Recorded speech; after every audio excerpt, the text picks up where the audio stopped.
ओम नमः शिवाय। मित्रों, मेरे चैनल शिव गुरु परिवार नीरज शुक्ला में एक बार फिर आपका हार्दिक स्वागत है। श्राद्ध के लिए कुछ मान्य नियम।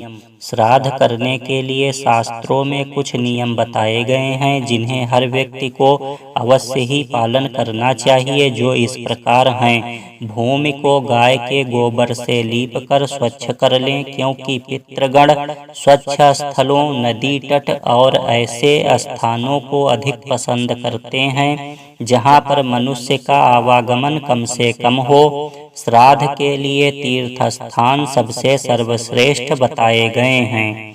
देवता कहते हैं काला तिल और कुश भगवान विष्णु के शरीर से निकले हैं, अतः इन दोनों वस्तुओं के बिना श्राद्ध कार्य अधूरा माना जाता है। कुश और तिल के बिना तर्पण करने से पितरों को जल नहीं मिलता।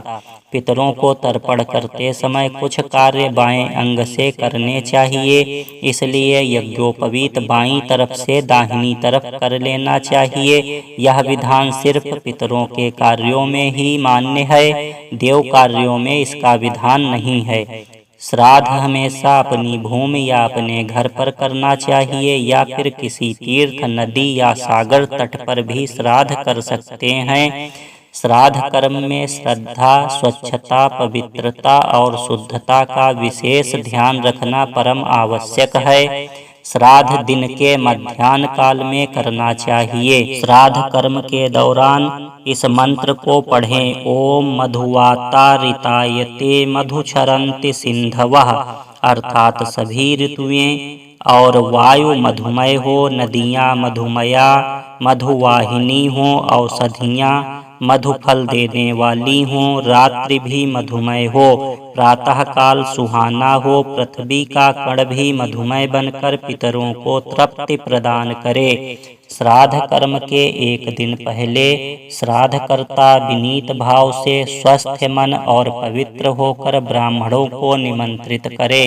ब्रह्म पुराण में कहा गया है, उन निमंत्रित ब्राह्मणों के शरीर में पितरगण वायु रूप में स्थित रहते हैं और उनके पीछे पीछे वे गमन करते हैं। उनके बैठने पर वे भी उन्हीं में अविष्ट होकर उन्हीं के पास बैठते हैं। उस समय श्राद्धकर्ता अपने दाहिने घुटने को टेक कर कहे, मैं आपको निमंत्रित करता हूँ। श्राद्ध कर्म में ब्राह्मण भोजन के साथ ही साथ तर्पण का सर्वाधिक महत्व माना जाता है। कहा जाता है कि ब्राह्मण भोजन से एक पितर संतुष्ट होता है, लेकिन तर्पण से समस्त पितृगण संतुष्ट होते हैं। तर्पण का जल पितरों तक अवश्य पहुँचता है।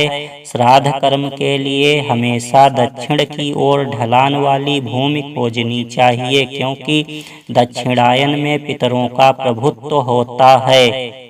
देवताओं का प्रभाव उत्तरायण में रहता है। पितृपक्ष में मृत्यु की तिथि के अनुसार श्राद्ध करना चाहिए, लेकिन किसी मृत व्यक्ति की तिथि अगर हमें ज्ञात नहीं है तो ऐसी स्थिति में अमावस्या तिथि पर हमें श्राद्ध करना चाहिए। इस दिन सर्वपितृ श्राद्ध योग माना जाता है। भोजन में दही, दूध के साथ शक्कर से मिश्रित अन्न, गाय का घृत, खीर, मधु मिश्रित आदि खाद्य पदार्थ सभी पितरों को प्रसन्न रखते हैं और उनके लिए अक्षय तृप्तिकारक कहे गए हैं। श्राद्ध पक्ष में बाल नहीं कटवाने चाहिए, दाढ़ी नहीं बनवाएं, नाखून नहीं काटें, नए कपड़े ना पहने और ना ही नए कपड़े खरीदें, मांसाहारी भोजन ना करें। सूरज डूबने के पश्चात श्राद्ध नहीं करना चाहिए। यदि धनाभाव के कारण विधि विधान से श्राद्ध करने में कठिनाई जान पड़े तो पितृपक्ष में मात्र शाक से श्राद्ध किया जा सकता है। यदि यह भी संभव ना हो तो घास काटकर गाय को खिलाकर श्राद्ध किया जा सकता है, और यह भी संभव ना हो तो किसी निर्जन स्थान पर जाकर अपने दोनों हाथ उठाकर पितरों को प्रार्थना के द्वारा संतुष्ट कर सकते हैं। जो उचित तिथि पर जल से या शाक से भी अपने पितरों का श्राद्ध तर्पण नहीं करते हैं, उनके पितर अमावस्या के दिन उन्हें श्राप देकर पितृलोक लौट जाते हैं। अतः श्राद्ध एवं तर्पण करना परम आवश्यक धर्म है। अगर आप भी इच्छुक हैं मंत्र तंत्र स्तोत्र कर्मकांड सीखने के, तो हमारे चैनल को सब्सक्राइब करें, बेल आइकन को प्रेस करें ताकि आपको आने वाले वीडियोज की जानकारी मिल सके। सबसे पहले वीडियो को कर दें लाइक और शेयर। यह वीडियो आपको कैसी लगी कृपया हमें कमेंट बॉक्स में जरूर बताएं। शिव गुरु आप सभी साधकों का कल्याण करें।